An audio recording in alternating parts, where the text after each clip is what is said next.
ఇందులో ఈ రకమైన అవినీతి ఏమాత్రం సహించబడదు. పులా దేశపాండే ఉద్యానవనం ముందు లింక్ రోడ్డుపై ఉన్న ఈ ప్రధాన కాలువ విషయంలో ఈరోజు ఉదయం నాకు ఫిర్యాదు వచ్చింది. బయట నుండి ట్రక్కుతో చెత్త వేసి దానిపై మళ్ళీ మురుగునీరు పోసి ఎక్కువ లోడ్ చూపబడుతోందని అందులో చెప్పబడింది. నేను ఇక్కడికి వచ్చి చూసినప్పుడు సీసీ రోడ్డును పగలగొట్టిన రాళ్ల కుప్ప ఇక్కడ కనిపిస్తోంది.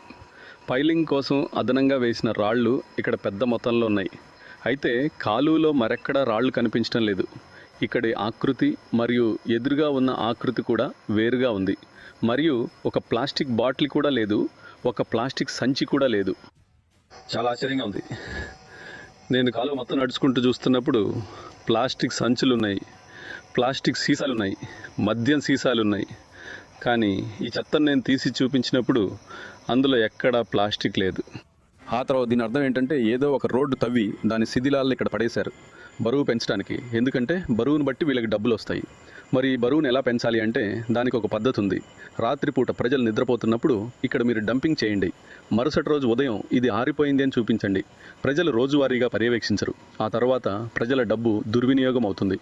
ఈ కాంట్రాక్టర్లకు నేను చెప్పదలుచుకున్నాను మరియు అధికారులను కూడా హెచ్చరించదలుచుకున్నాను. ఈ రకమైన అవినీతి ఇకపై సాగదు. ఇది మరో అక్రమ సంపాదనగా మేము మారననీయం. మీరు బోరివెల్లోని కాలువలను శుభ్రం చేయాల్సి ఉంటుంది. శుభ్రత సరిగ్గా చేయాల్సి ఉంటుంది. మరియు